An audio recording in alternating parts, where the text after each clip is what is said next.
I'd never even once used the hyper-advanced technique known as asking the clerk about whether or not they had a certain item in stock. With a gulp, I peered inside the train car.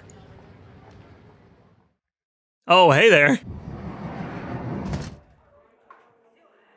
How's it going, everybody? HoodlaMutt here, back with some more Chaos Head Noah. And last time, we didn't help little Kozue get scraped up off the floor when she ate crap and scraped her knee. We just left her there. I thought he was gonna go back and help her, and then he didn't, so whatever. Then after that, we freaking didn't, we just kept our face buried into our desk while Miss Me and Dimi talked to each other over top of us, basically, about the new girl, about Miss Me-kun's freaking degeneracy, and all that jazz.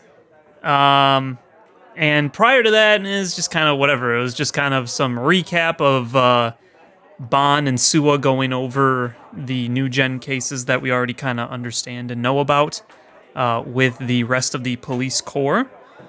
And then we saw Sena kind of do, her own thing, just in a mall or whatever somewhere. Maybe it wasn't a mall. I can't remember exactly where it was, but she was just chilling.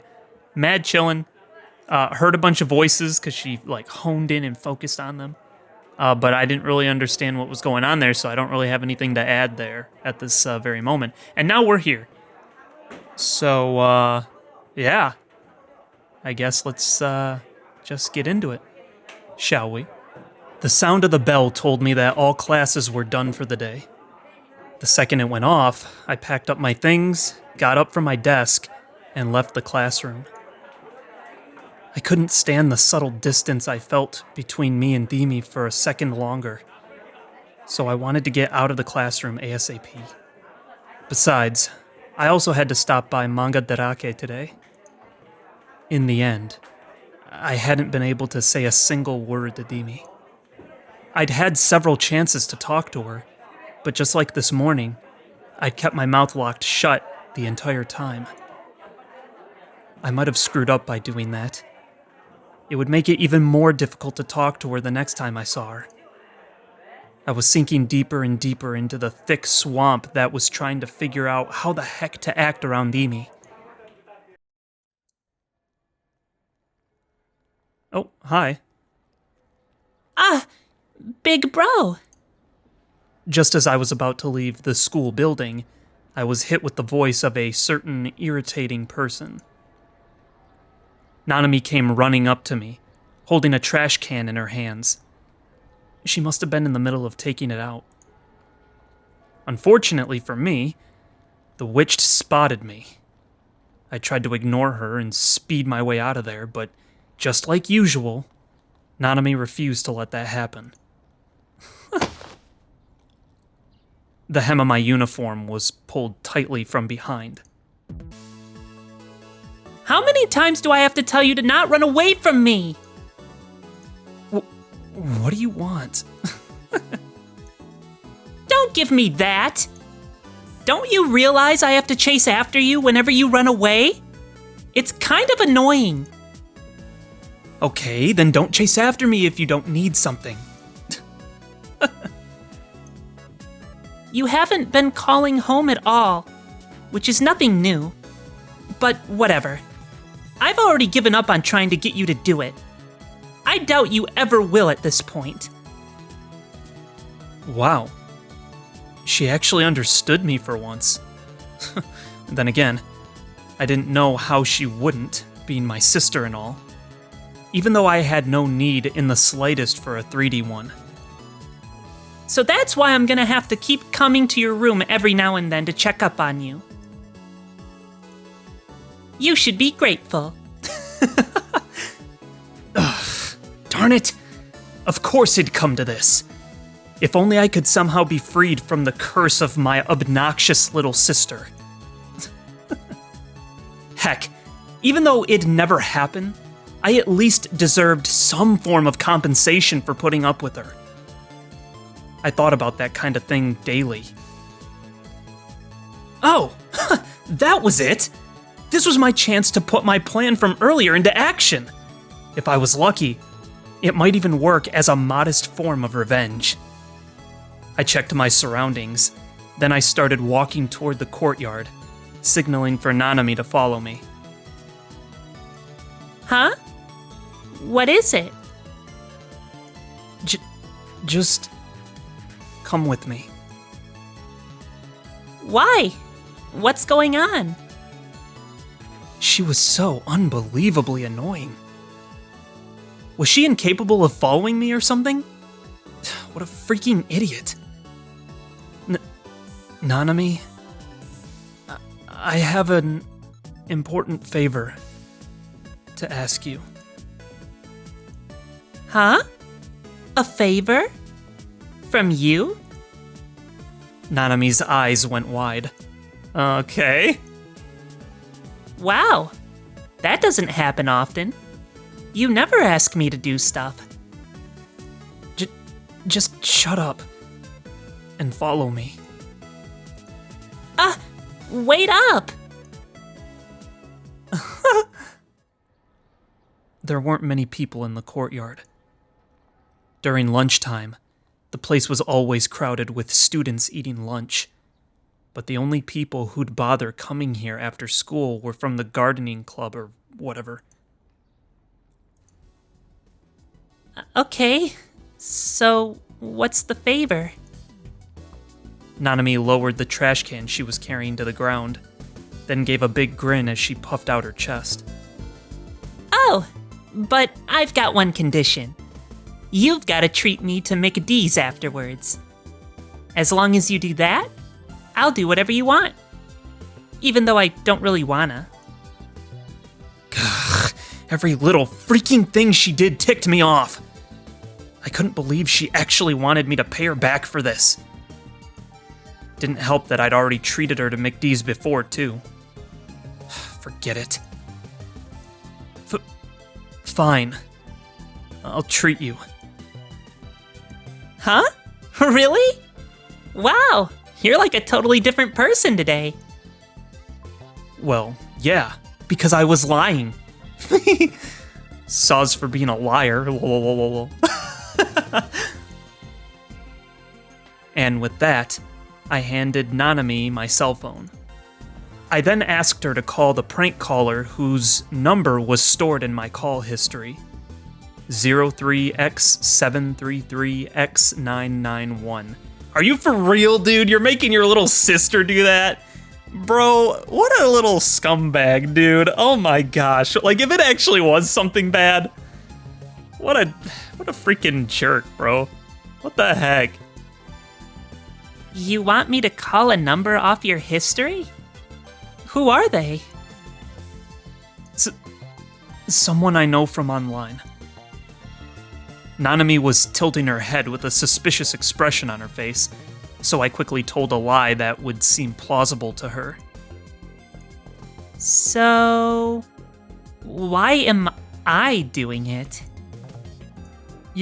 You'll know. If you call them. You're not plotting something, are you? Oh my gosh! Shut the heck up! All you have to do is shut up and do what I say. If you can't even do that, then just go home. I have no use for you. Fine. Then I won't ask you to do it. I went to snatch back the cell phone, but Nanami pulled her hand back, evading me. Okay, I'll call them. That's all I have to do, right? You really are selfish, you know. Dude, what the frick? Yeah, you should talk. Choking back my anger, I watched with bated breath as Nanami dialed the number in question. Nanami, blissfully unaware, put the cell phone to her ear and waited for them to answer. I noticed that, on the hand she was holding the cell phone with, She was wearing a yellow bangle. Oh yeah. That was the one I'd given her, wasn't it? Then again, it was more something she just decided to appropriate rather than me actually giving it to her. She even wore it when she went to school? Did she really like it that much? Even though it was just some cheap bangle I'd gotten for free? Nanami really did have no taste at all. Not that I could really speak for anyone else, though. This didn't matter at all right now. Anyway, who was gonna answer the phone? Would it be some scary DQN piece of garbage? Best case scenario, it'd just been a prank and had nothing to do with Shogun or Yua. Hello? Someone must have picked up.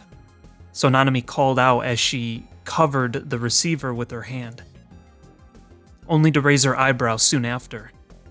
She then thrust the phone back in my direction. Big bro! What? Don't give me what? It's saying the number's not in use right now. Oh, what the heck? What? I snatched the phone from Nanami and put it to my ear. And what I heard was... Each the number that has been disconnected or is no longer in service. If you feel you have reached this recording in error, please check... She was right. I guess that meant it really had been a prank, huh? It was a prank where you called a bunch of random numbers simultaneously over a couple days. And when the prank was over, both the number and the phone were destroyed. Or something like that. Either way, it was a pretty large-scale prank. But, didn't matter to me either way. I knew now that the mysterious caller had been nothing more than a prank. And nothing else mattered anymore. Yeah, pretty sure it's not a prank, buddy, but that's, I guess, what we'll roll with at this point. Okay, what the heck was up with that? I don't need you anymore. Bro, what the heck, man? Oh my gosh. Do you guys treat your freaking siblings this way? Is this what it's like? Is this what you do? Oh my goodness. What the crap? What? Leaving Nanami standing there, I started to walk off. But it didn't take long for her to chase after me. Wait just a sec. What was that all about? Just shut up already. You were taking out the trash, weren't you? You left the trash can over there. Oh, right. But you still haven't told me what's going on. I'm going home. Without dealing with Nanami, I walked quickly to the school gate with her right on my tail. Fine. Just remember you promised to treat me to McD's. You'd better not forget. Like I care. Hey! Did you lie to me? Maybe.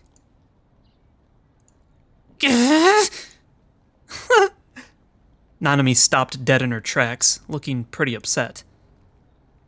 But I kept right on moving. You big jerk! She yelled out in a voice loud enough to echo throughout the entire area. Fed up with her, I went to turn around and saw her glaring at me with her hands on her hips. A jerk like you should get their brain shriveled up by cell phone radiation and die! Bro, I love her roasts, man. I love them. Crap. Thanks to Nanami's screeching, more eyes were looking our way, even though I made it a point to stand out as little as possible at school. My sister was the most obnoxious butthead of all time. Not giving a crap about what Nanami had said, I ran off toward the school gate. It was best to retreat in times like this. Jack! Nanami's voice could still be heard even after I passed through the school gate, making me feel completely and utterly drained.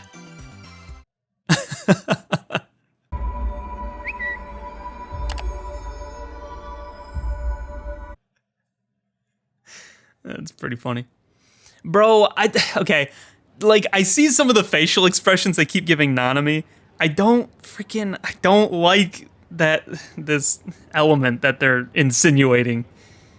Like, I don't know what this is about. I'm hoping that gets cleared up later. Like, maybe she's just like, you know, I just want to be around my brother because I look up to him or whatever. But it doesn't feel that way, and it makes me uncomfortable. Because, like, I like Nanami as a character, but also, you know what I mean? Like, you know what I mean? I don't have to, like, articulate it for you to get what I mean. It's just, like... It just, like, heads towards gross sometimes. And sometimes it's, like, on the nose gross. And it's like, why? Like, why is it that way? I don't understand. Anyway. Higashi Marasema was one of my favorite artists. They were ultra famous, and their fans would always form long lines at every one of their events. I'd heard that the new Bloodtoon doujinshi that had come out this summer had sold out in no time flat. I'd wanted to go too, but all of the events where it was being sold at had been way too crowded, to the point where it would have been too much for me. Because of that, I'd found myself tearfully giving up. It'd been naive of me to think Manga Darake would be safe just because they'd had consignment sales. There had indeed been some consignment sales, but they'd been annihilated in practically an instant. On various online auctions, the premium price was set at tens of thousands of yen.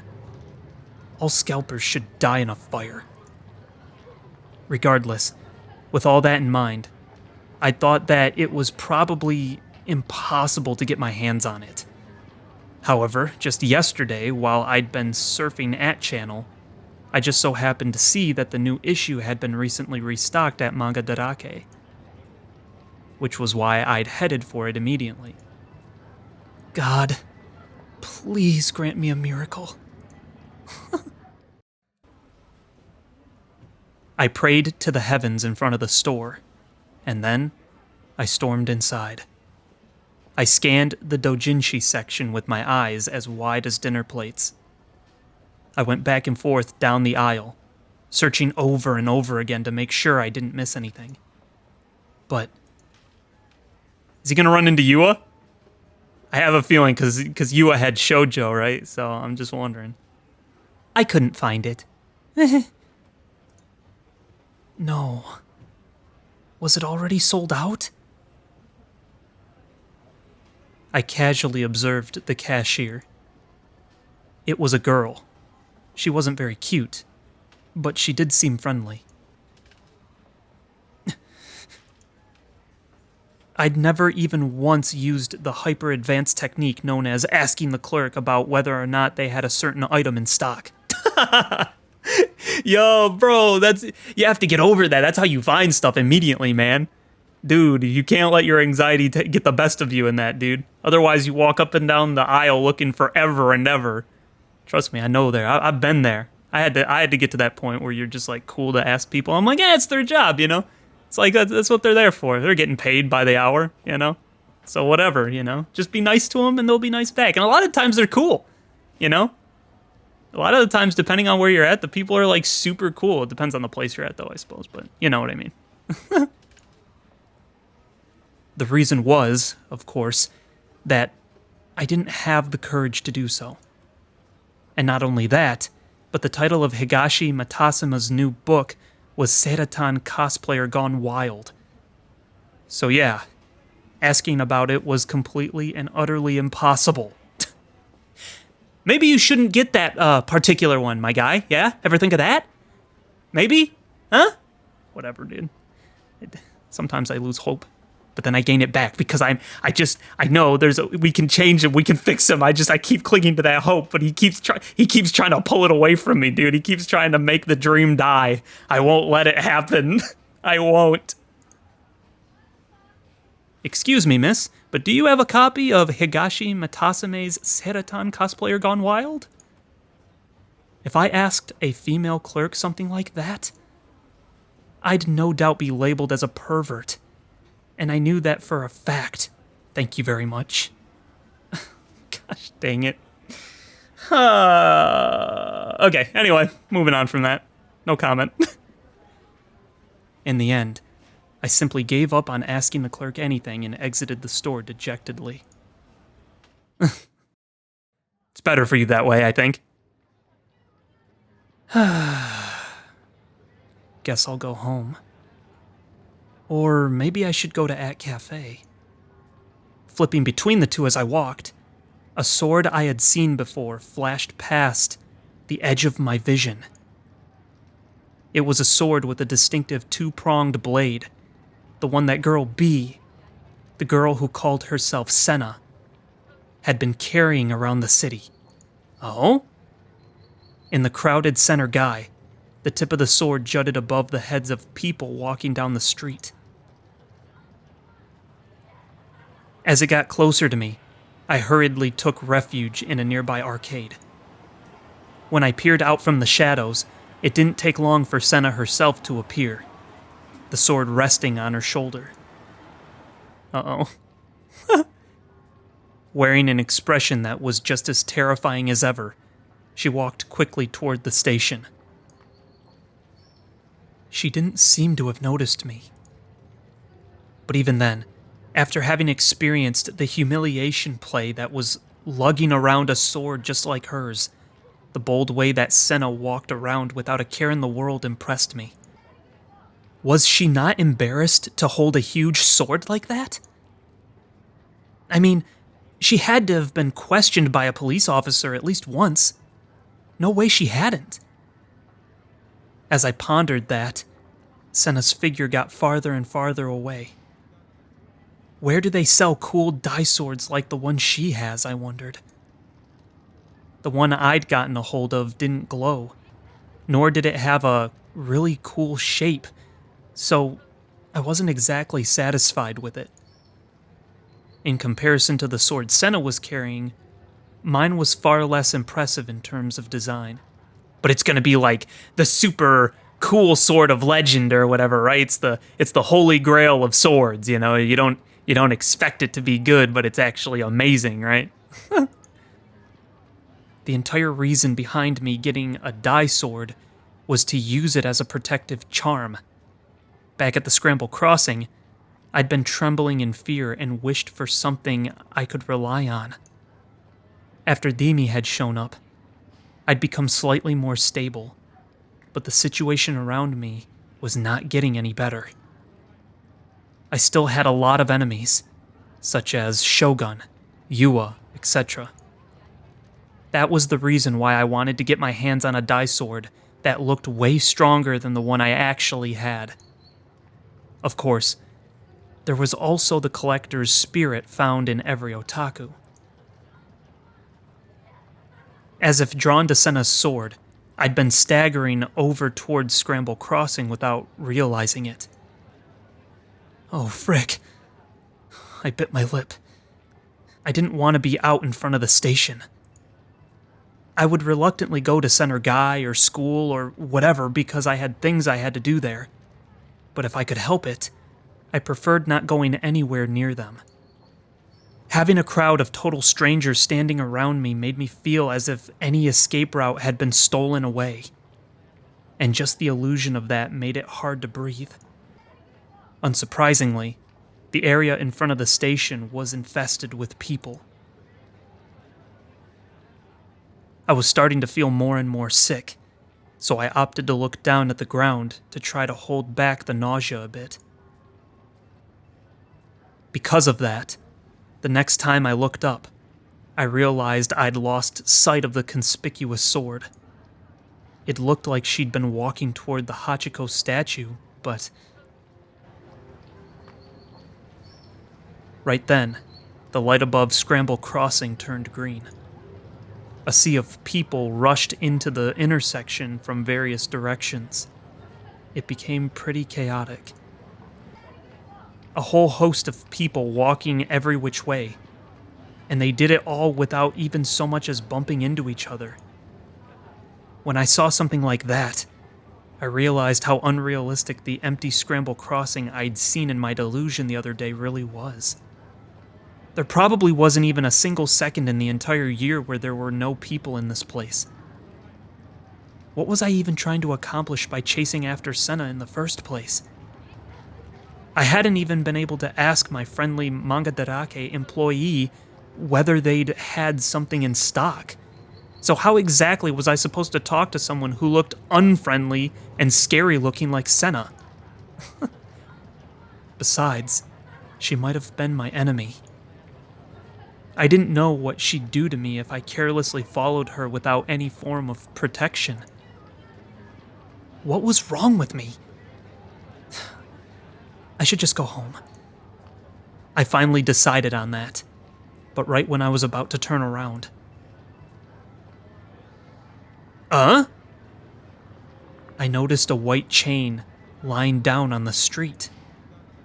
I couldn't see the end of it because it was concealed by the legs of various pedestrians, but it seemed to be stretching from where I was standing all the way to the other side of the Scramble Crossing. What the heck? It was a ridiculously long chain. Was it for construction or something? But there was no evidence of construction going on anywhere. I couldn't believe they'd left a chain lying around like this. Was this a location they were shooting at for some movie or TV show? No.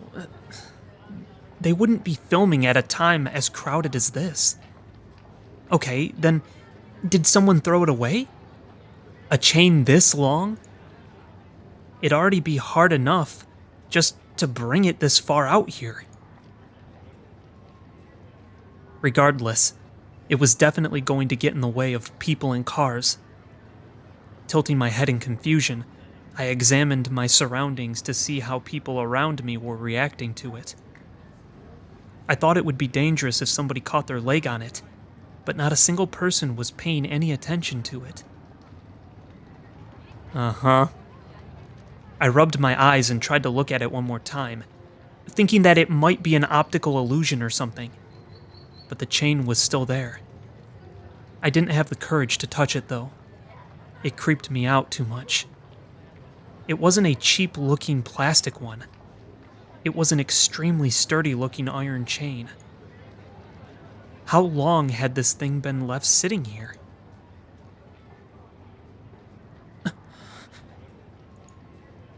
If these were normal circumstances, I'd think it was some kind of trap. After which, I would have run away in fear, suspecting that something terrifying must have been waiting for me. But now, for whatever reason, I couldn't help but wonder where the chain led. My mind was overtaken by a compulsive obsession that told me I had to follow this chain. Okay. I crossed the Scramble Crossing before the light turned red, bumping into several pedestrians as I did. At the end of the continuous chain was an old, dark green train car that was sitting next to the Hachiko statue.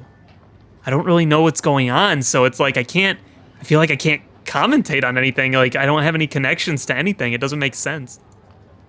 The wheels had been removed, so it was closer to a monument or an exhibit rather than a functional train car. You were supposed to be able to enter it freely, too. The white chain was extending from the open door to the inside of the train. There were tons of people parked in front of Hachiko, but not one was paying any attention to the chain. They didn't show any signs that they were even aware of it. As well as that, there were no signs of any people on the train at all. With a gulp, I peered inside the train car. Oh, hey there. Ugh. In that moment, I realized it was a trap. I couldn't believe it myself, which was why I hadn't suspected it at all before. The car appeared to be empty, but there was the figure of a single person inside. Aoi Sena was sitting cross-legged on a burgundy train seat. Her sharp gaze was fixed firmly on me. For some reason, she was holding a light blue popsicle in her hand. That was a Crunchy-kun, right? Forget it.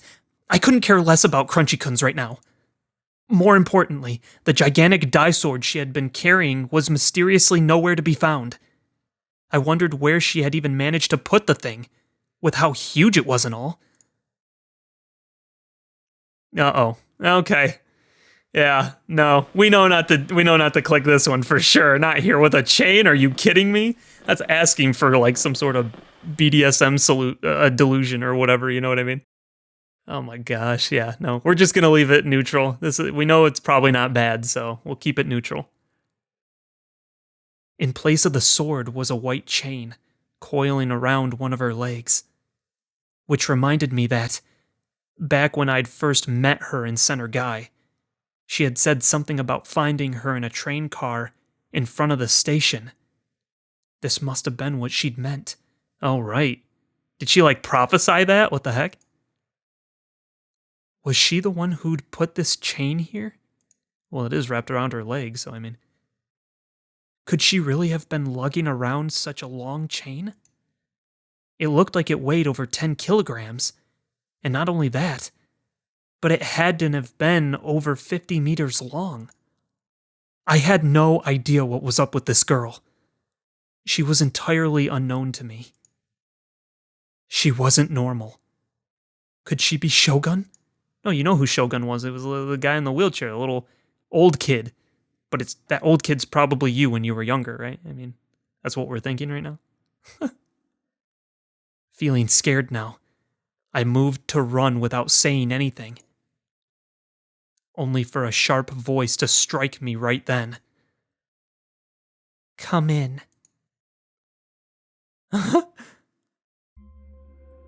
I automatically stopped dead in my tracks. A blatant commanding tone. One that acted as if the train belonged to them. Of course, I had no intention of going inside. I didn't know who she was. I was scared of her. And I was awful at talking to 3D women when alone with them. So either she prophesied this was going to happen, or she said what she said to us initially, knowing that she had some sort of power to make us come, right? Like a form of manipulation, you know? Some sort of like, what do you want to say? Like if we're going Vampire the Masquerade type crap again, like, what's that called? I think that's dominance or whatever they'd call that, where you like tell someone you're going to do this and they're like, okay, and then they end up doing that thing because you told them to. I wonder if it was something like that. Seems more like a prophecy though, so I don't know. I didn't want anything to do with her. I told you to come in. Sena's attitude told me I wasn't allowed to talk back. She hadn't moved a muscle, but I didn't know what she'd do if I showed even the slightest hint of trying to escape. Maybe she was actually a DQN, one that would beat someone up without hesitation. Talk about scary. But if I showed her even the slightest hint of submissiveness, she'd walk all over me. I'd had to deal with DQN several times up until now. Whenever that happened, the best thing to do was to just run away. It didn't matter if you obeyed them or not. You'd get hurt after they were done with you no matter what you did. So the best option was to just run away. Let's see if I could manage to find an opening. Oh! Suddenly, something from behind pushed me hard. Caught off guard, I was unable to brace my legs, and I toppled clumsily to the ground. Stunned, I looked back toward the entrance to see who the heck had pushed me. Is it gonna be Yua? Couldn't be Yua, right? It's gotta be like, I mean, the only other person we know, I want to try to guess, is Kozue, right? She was like, oh, you're like me. But Kozue's not like a shoving type, you know what I mean? It could be Dimi, but Dimi hasn't shared, like, that she understands anything yet, but she does have the telepathy thing, so she might just be keeping it under wraps. Because of her character, I'm gonna say it's Dimi. And one, because Yua doesn't know what's going on, just like Takumi doesn't, and Kozue, it doesn't seem in her personality to do that. So let's see if I'm right. There were a lot of people outside the train waiting around for appointments and whatnot, but I couldn't pinpoint which one of them was the culprit. Maybe they had already run away. Why had they felt the need to shove me? Why would someone do something like that? Was that the person that's been watching him this whole time? The thing he's been calling God's gaze? Because it was behind him, right? Was it that? I don't understand. I must have hit my knee when I'd fallen down, as it hurt a little bit. Is that why Kozue fell down? Did she fall because someone pushed her? Because he said he hit his knee. She hit her knee too, right? That's why she was even like staggering up the steps, but she was having to climb them one by one, right? Like with measured steps. I wonder if someone's been bullying her. Whatever this thing is that Takumi's been feeling, I wonder if it's now starting to bully him. What the frick? What is going on? Avoiding eye contact with Sena, I staggered back to my feet.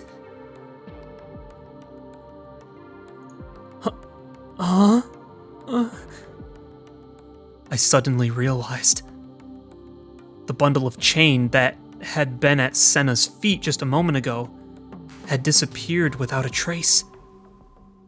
I thought that she'd moved it somewhere, but there had been no sound to indicate that, and she was still sitting on the same seat she'd been sitting on the entire time. Even if she had moved it, where the heck had she moved it to? I didn't see it anywhere on the train. Where was the error? What? Sena, completely unconcerned with how lost I was, asked me something unintelligible yet again. You tailed me, so I'm assuming you found one. As I shook my head left and right in confusion, Sena's expression became increasingly stern. She then eventually looked away from me, let out a small sigh, then took a bite of her popsicle. Freed from her sharp gaze, I nearly sank down to the floor once again. Talk about looks that could kill. I would have sat down on one of the seats if I could have, but when I realized that she might have said something to me if I did, I couldn't bring myself to. I knew you were following me. You saw the error I created, didn't you? What are you talking about? The chain. The white chain.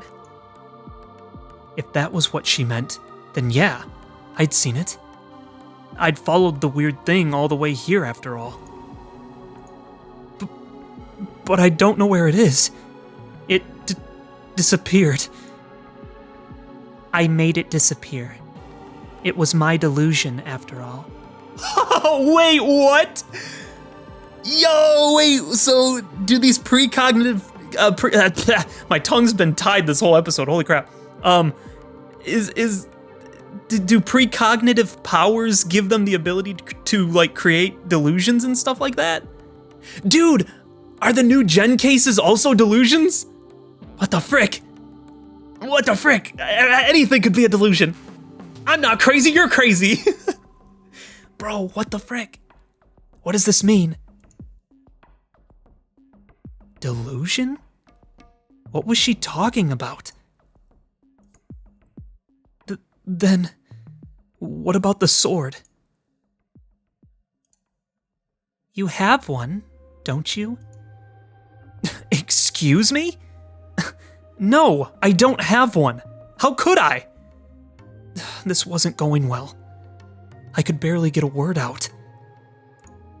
More importantly, who are you? Seems like you can see. What? Sena glanced at me, then jerked her chin toward the window. What do you see outside this window? People. Lots of people. It felt like there were even more people than before. I felt like I was going to get a headache just from looking at them. There were people with their heads glued to their cell phones, people smiling over phone calls, people standing and staring at the stream of people. Practically everything I saw out the window was people standing around waiting for other people. I mean, if there were so many people here, why hadn't anyone come into the train since I'd gotten on? Do you believe that there's a perfect world out there? There isn't. There can't be. Errors will always exist. Because everything, people included, is an electronic device. What? Like the Matrix? What kind of chuny plotline was that? Jokes aside, I also thought about similar things pretty often. And I wasn't trying to say that chuny plotlines were bad or anything. After all, the world was overflowing with books, movies, and anime that were nothing but chuny insanity. Why was it that a writer or a movie director or whoever else could come up with chuny plotlines like that, and it was all well and good? But when amateurs like me did it, everyone made fun of us. The world's greats had all been chinibyos. Just think about it. The Wright brothers had genuinely thought that they could fly through the sky 100 years ago. Napoleon had boasted that the word impossible is not in my dictionary. That was why chinibyos weren't something to be mocked. It was the path that all of the world's greats had taken. But my question was, why had this girl suddenly started spouting all this chuny crap at me? It isn't what you're seeing. It's what's being shown to you. What? What do you mean? What does that mean? People acquire information from outside the body by utilizing the 5 senses. But about 80% of the information we receive comes from sight. The images obtained from sight are converted into impulses, signals that are then sent to the brain via the optic nerve. Just like a telephone, I thought to myself absent-mindedly. A telephone converted your voice into electrical signals, and then sent that information to a distant location. A telephone, huh?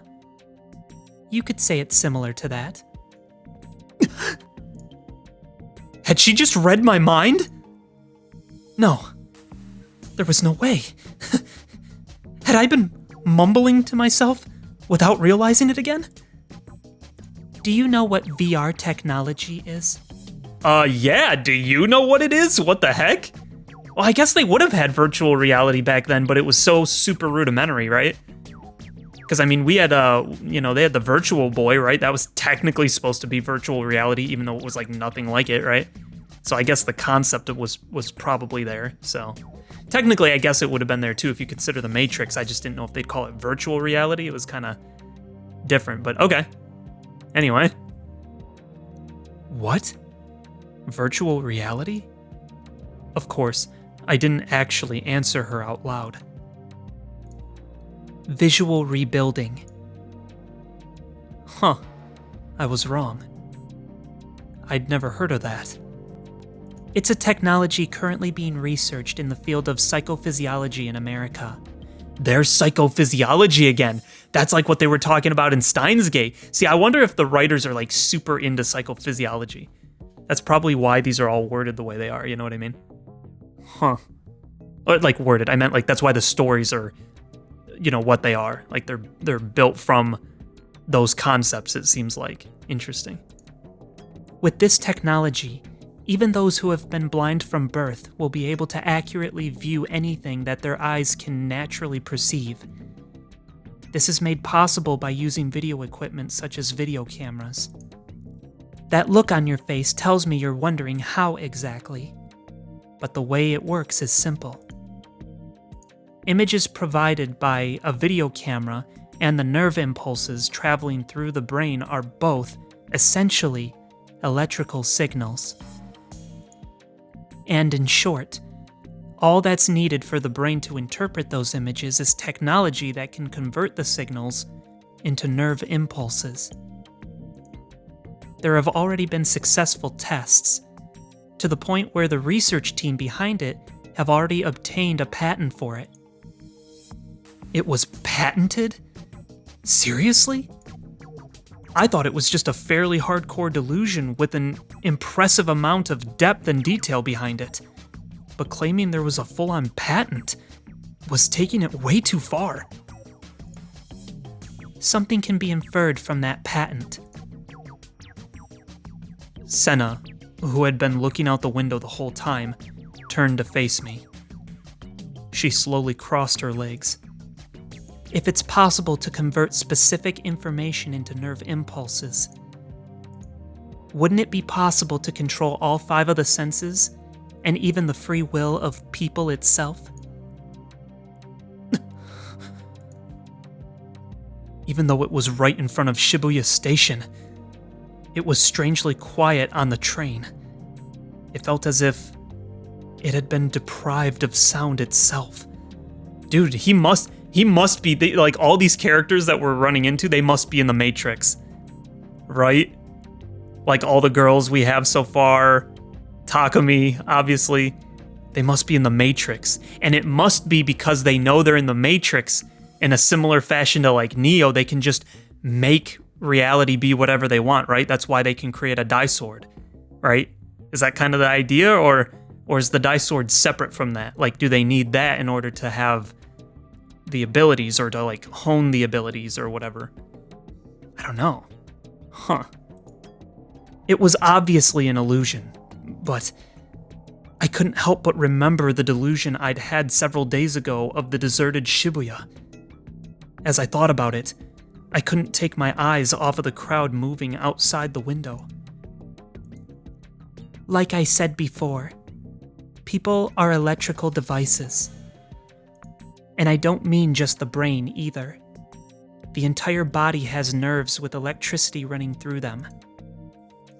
In other words, even our bodies and actions can be controlled as well. Theoretically, that is. This girl. I was taken aback. This girl was even more delusional than both me and Yua combined. What she was saying sounded logical, but it was clearly a total pipe dream. In fact, the research team that acquired the patent is shifting their research in that very direction. The contents were so dangerous that the President of the United States issued a memorandum to try and prevent any further research.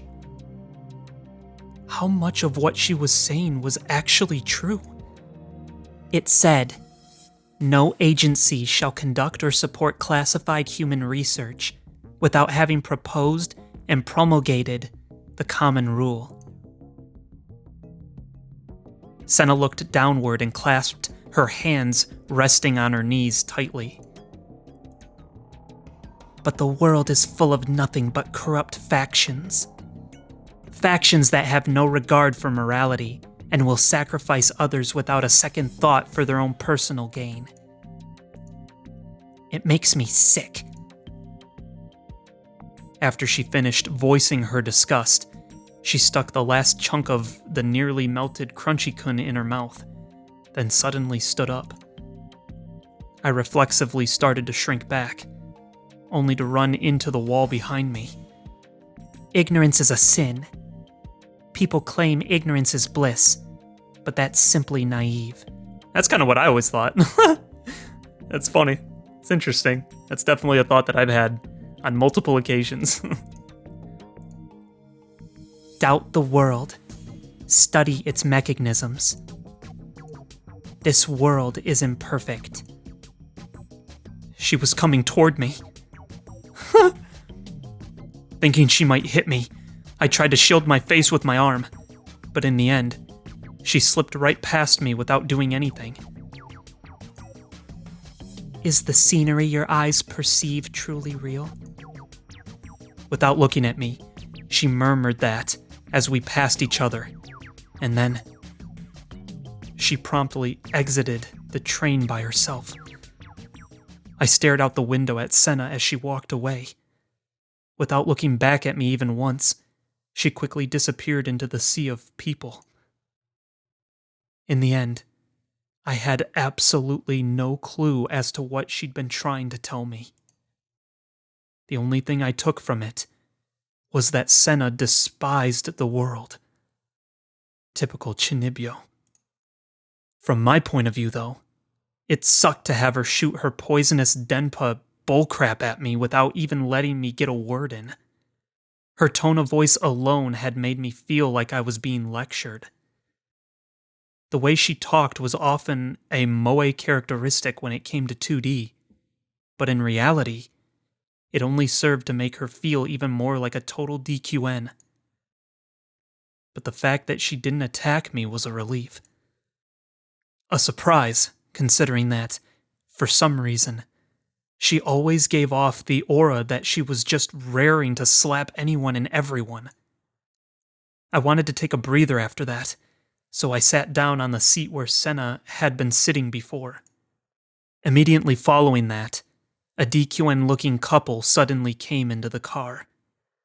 Wait, so was she holding people back? What the frick? I don't understand, dude. Was she keeping people from coming in? Because he noticed that, right? That nobody was coming in. What the heck, man? After that came a trio of people that were obviously DQN Kogiarus. Then an older middle-aged man. And then a young businessman wearing a suit. The train car had become claustrophobic in the blink of an eye. Before Sena had left, no one had even tried to enter the car. So where the heck had they all come from? The voices of the DQN couple and the Kogiarus were way too loud, so I quickly got out of there while telling them all to go to hell in my head.